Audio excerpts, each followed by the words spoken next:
Hey, everybody. All right, well, so it's been an eventful day. It's day 18 of Budget Watch 2017.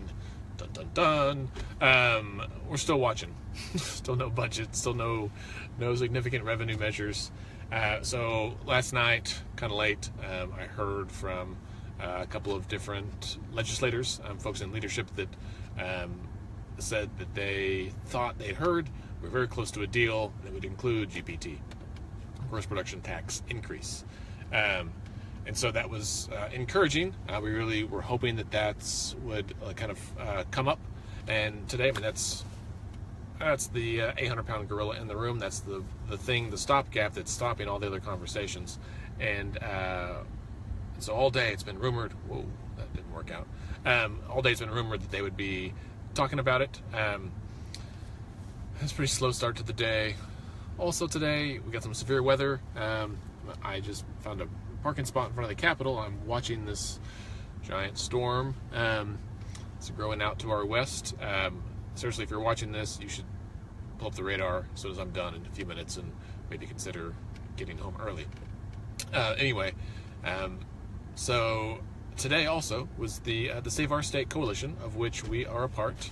Got my trusty button on. It's, as a reminder, the Save Our State Coalition is a group of about 20 organizations, and it's a nonpartisan. It's groups that have members, tens of thousands of members, like the Oklahoma Education Association, the Oklahoma Public Employees Association, the Council on Churches. There's a whole bunch of stuff. SaveOurStateOK.org. You can go look it all up.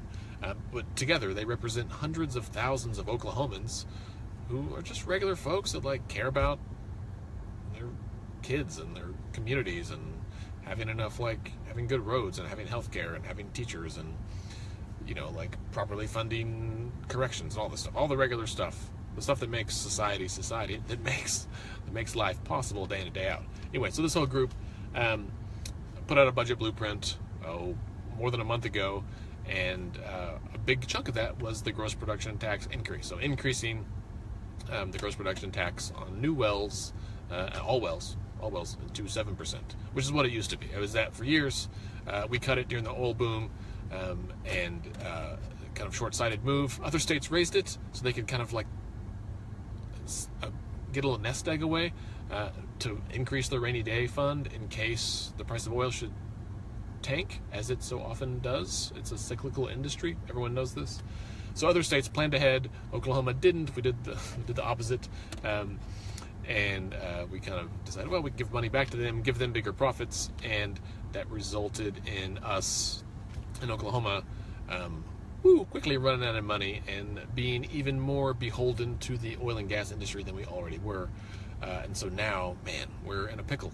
And by pickle, I mean we're staring down the pike of some devastating cuts that would absolutely gut our state and tons of resources, thousands of people would lose their jobs, hospitals will close, worst case scenario. You guys know this is not the first day I've done this video. So one party, Democrats, have been holding out the whole time saying we've got to raise GPT, it's got to be the thing. Republicans have done literally almost everything except for that. They put out all these ideas that are actually good ideas that the Democrats support, things like cigarette tax. Almost everyone wants cigarette tax. It's hugely supported. Even things like a fuel tax increase was on the SOS plan. Capping capital gains, capping the itemized deduction, lots of things that lots of people support. These are all options that are out there. But the Democrats wanted GPT first because that's the biggest egg. That's the big nugget. Would generate, according to some very smart people, in government right now, in finance positions, and past that are well respected, that helped run the numbers for us, $313 million for this next year. So that's more than a third of what we need for next year, and we've got to get some money in a hurry. Ooh, this is a big chunk of change. So everything's been held up on that. Votes have not passed because of this. So we get down to today, and here we are.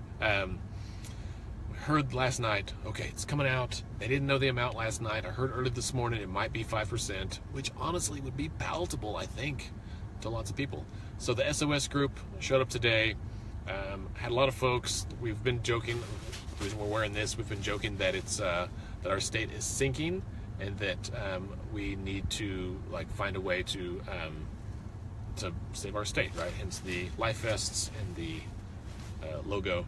So everyone's going to dress up like the Titanic, kind of Titanic attire, and pass out letters to legislators today. They did. They showed up. They've been here all day since 9:30 this morning. It was a big group.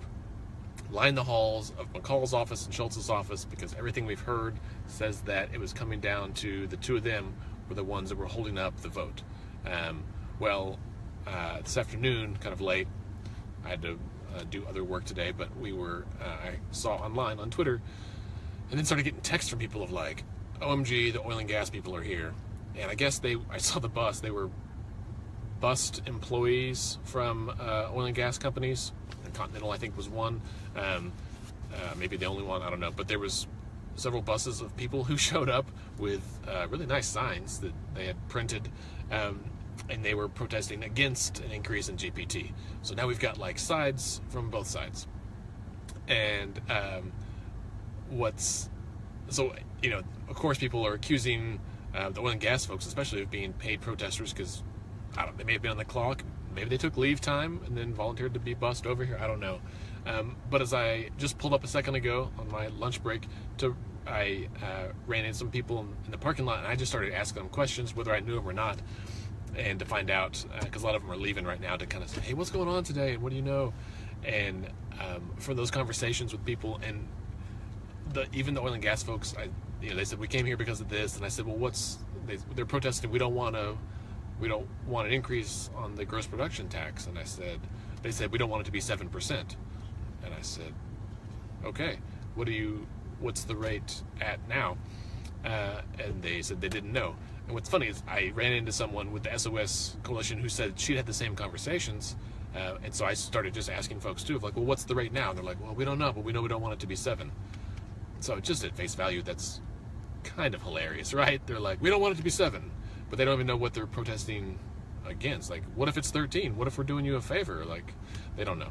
So they showed up with signs. My hunch is, if you're showing up wearing a life vest and making a fool of yourself at the Capitol because you care about regular people, and not just your business and not your bonus, then you're probably more informed in what's going on with the state. You came here on your own time, you planned ahead or whatever. That's not to say, the deal is, we're fighting for everybody. We're fighting for oil and gas employees too. Their kids go to school. We've got tons of friends that work in oil and gas.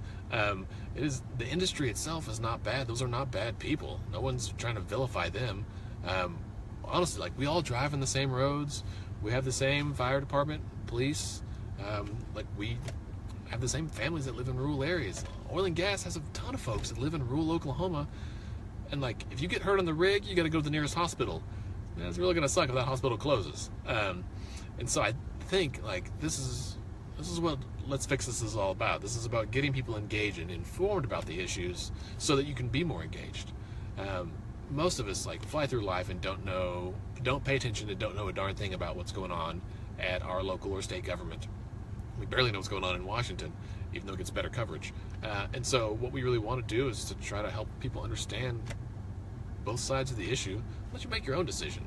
There are a few things that we talk about, and honestly, in our opinion, and looking at data from both sides, that this is the best thing. And what we want right now is just to not end up in the poorhouse yet again. Because I tell you what, if we don't find enough revenue this year, we're going to have the same dang discussion next year. We're the same people up here with the same fight, talking about the same things. I don't know about you, but I'm sick of that. So also, at some point today, supposedly, Speaker McCall, Senate Pro Tem Schultz, and House Minority Leader Scott Inman were supposedly sitting in a room negotiating somewhere. I saw a very staged photo of McCall and Schultz looking at a table what happened to Inman? I don't know if they were just actually in that room or if they just took the photo, but it was a good photo. So whoever posted it, John Michael Montgomery, I saw you shared it too. It was a well-placed photo from PR sides, but regardless, both sides kind of accused the other of walking away. This morning, at some point, Inman said they had a deal and that the agreed upon deal at 5%, and McCall backed off and changed his mind.